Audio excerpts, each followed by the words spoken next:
Eastern stone and kidney foundation আমাৰ এটা বেচৰকাৰী সংস্থা। আমি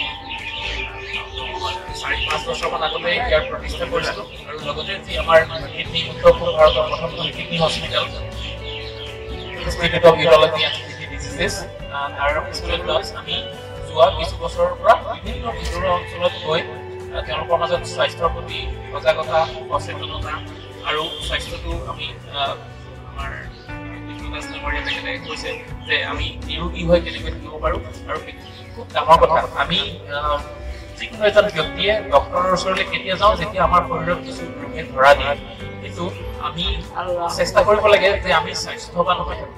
আমাৰ মেডিকেল চায়েন্সৰ যি ভাগবিলাক থাকে তাত এনেকুৱা ধৰণৰ ভাগ থাকে যে প্ৰিভেণ্টিভ মেডিচিন, য'ত আমি ৰোগটো হোৱাৰ পিছত আমি কেনেকৈ আমি ৰোগটো চিকিৎসা কৰিম। আকৌ আছে প্ৰিভেণ্টিভ মেডিচিন, আমি ৰোগ এটা নোহোৱাকৈ কেনেকৈ আমি ৰাখিম। আকৌ আছে প্ৰম'টিভ মেডিচিন, আমি স্বাস্থ্যটো ভালে ৰাখি কেনেকৈ আমি বেমাৰ হোৱাৰ পৰা বাচি থাকিব পাৰিম। এই গোটেই বিভিন্ন ধৰণৰ ব্ৰাঞ্চ আছে। আৰু তাৰপিছত আকৌ ৰিহেবিলিটেটিভ মেডিচিন আছে, যিটো আমাৰ নিউ লাইফ মেডিকেলৰ ইয়াৰ এটা প্ৰশংসনীয় তথা ৰাইজৰ কাৰণে এটা বহুত ডাঙৰ পদক্ষেপ। সেইটো হয়তো আজি যিটো ফিজিঅ'থেৰাপি বুলি কওঁ, মানুহে নাজানে যে ফিজিঅ'থেৰাপিটো একচুৱেলি এটা সঞ্জীৱনীৰ নিচিনা কাম কৰে।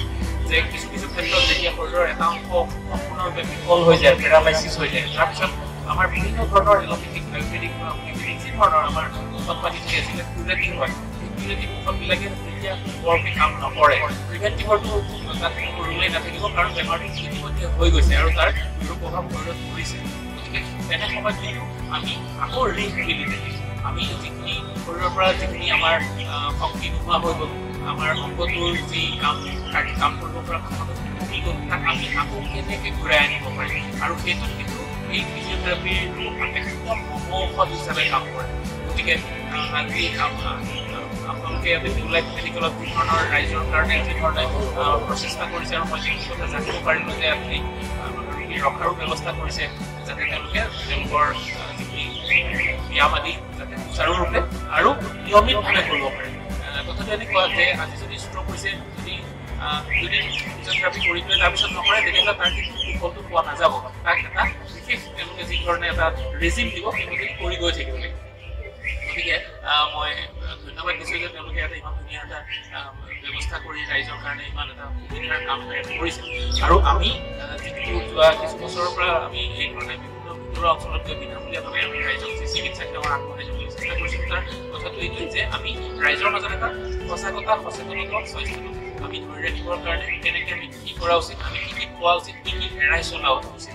যেনেকৈ মাদক দ্ৰব্য ধপাতজাতীয় হ'ব পাৰে, সুৰাজাতীয় হ'ব পাৰে, এই ধৰণৰ খাদ্যবিলাক শৰীৰৰ কাৰণে কিমান অনিষ্টকাৰী। আমাৰ অসম তথা উত্তৰ পূৰ্বাঞ্চলত এতিয়া গোটেই ভাৰতবৰ্ষৰ ভিতৰত আটাইতকৈ বেছি কৰ্কট ৰোগ ধৰা পৰিছে আৰু কেঞ্চাৰ কেপিটেল বুলি কোৱা হৈছে। কাৰণটো হ'ল ধপাতজাতীয় খাদ্যৰ অত্যধিক প্ৰয়োভৰ আৰু প্ৰচলন। এই দুটাৰ কাৰণে আমাৰ ইয়াত কেঞ্চাৰ, বিভিন্ন অংগ পতংগৰ কেঞ্চাৰবিলাক আমাৰ গোটেই ভাৰতবৰ্ষৰ ভিতৰত অসম তথা উত্তৰ পূৰ্বাঞ্চলত আটাইতকৈ বেছি। আমাৰ ৰাইজে এই কথাবিলাক জনাটো দৰকাৰ। গতিকে যেতিয়া ব্যৱহাৰ কৰি থাকে তেতিয়া ভাবে কি অকণহে মই হয়তো ধপাতজাতীয় খাদ্য খাই আছোঁ, কিন্তু সেইটোৱে যেতিয়া দীঘলীয়াকৈ খোৱা হয়, এই শৰীৰৰ যিকোনো এটা অংগত গৈ এতিয়া দেখা গৈছে যে ধপাতজাতীয় খাদ্যবিলাকৰ কাৰণে শৰীৰত 256 কেঞ্চাৰৰ কাৰণ হয় ধপাতজাতীয় খাদ্য।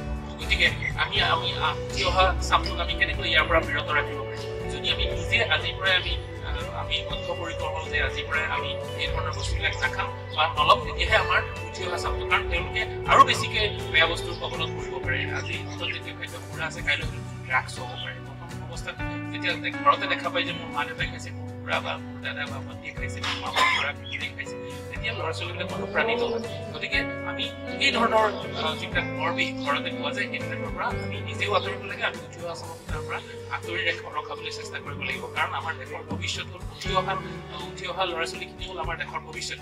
গতিকে আমি যদি তেওঁলোকক সুস্বাস্থ্যৰ অধিকাৰী কৰিব নোৱাৰোঁ, স্বাস্থ্যৰ প্ৰতি যদি তেওঁলোকক সজাগ সচেতন কৰিব নোৱাৰোঁ, আমাৰ সময়ে সময়ে যিটো আমাৰ শৰীৰৰ কাৰণে আমি ব্যায়াম কৰিব লাগে, খেলা ধূলা কৰিব লাগে, যিবিলাক আজিকালি খাতিৰত সময় নাই বা সময়ৰ অভাৱৰ কাৰণে আমি এইবিলাক লাহে লাহে পাহৰি গৈছোঁ। ল'ৰা ছোৱালীবিলাকে আগতে সৰুতে আমি যেনেধৰণে বাহিৰত গৈ খেলিছিল, আজিকালি তেওঁলোকে খেলিবলৈও নাপায়।